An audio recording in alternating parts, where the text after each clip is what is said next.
and welcome muli sa another episode ng Aling Oday's Kitchen. Gagawa tayo ngayon ng lumpiang tahong.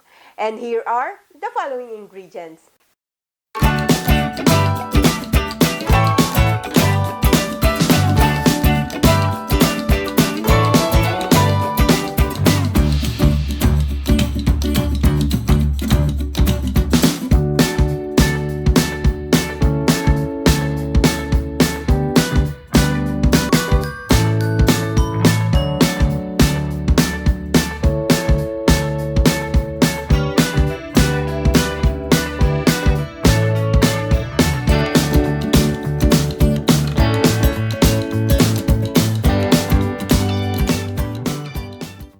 Very straightforward lang itong ating recipe ngayon. Bali dito sa ating pan, nag-preheat na ako ng oil. Igigisa na natin yung garlic. Sama na rin natin yung finely chopped na onion. Palalambutin lang natin yung onion. Sasama ko na rin yung grated ginger. Pangtanggal lang ng lansa ng ating tahong.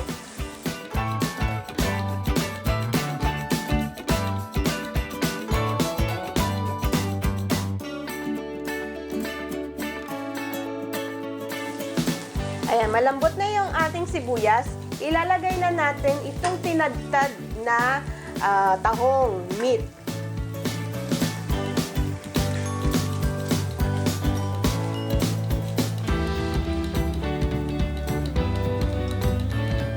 Gigisa lang natin itong maigi.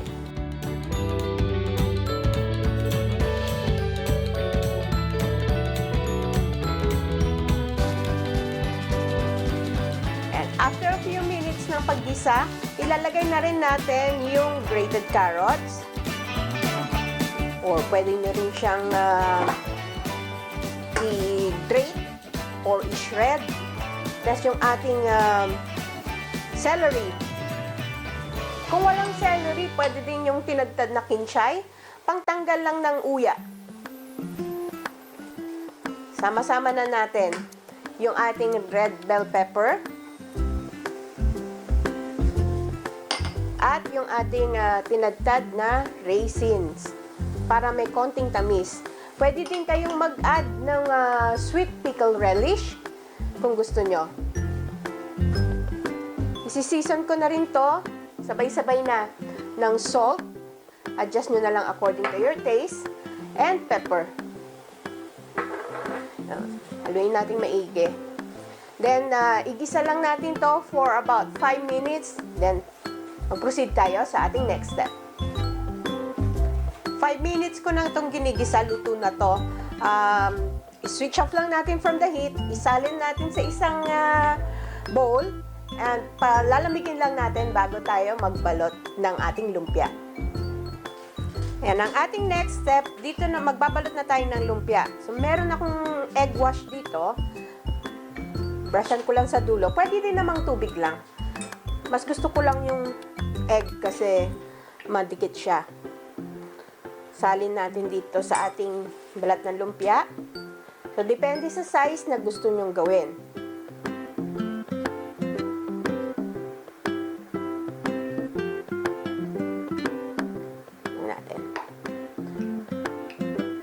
Habang nagbabalot ako, nagpapainit na rin ako ng mantika. Para dire-diretso na. Isa pa.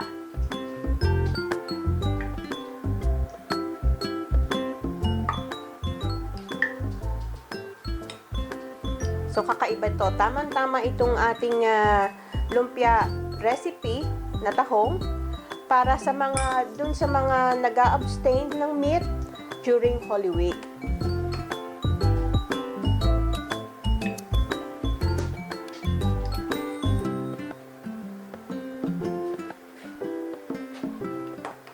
Yan, continue lang natin hanggang matapos natin lahat.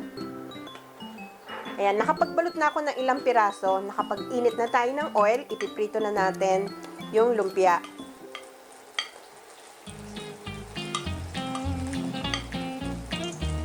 Maganda kung deep fried siya.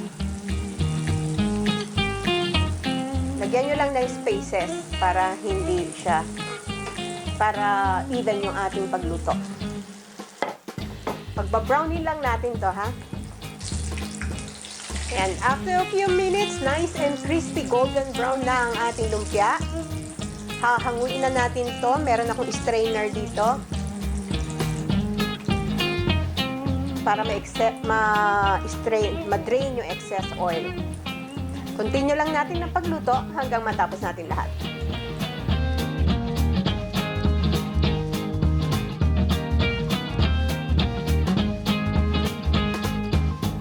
Ito na ang ating lumpiang tahong.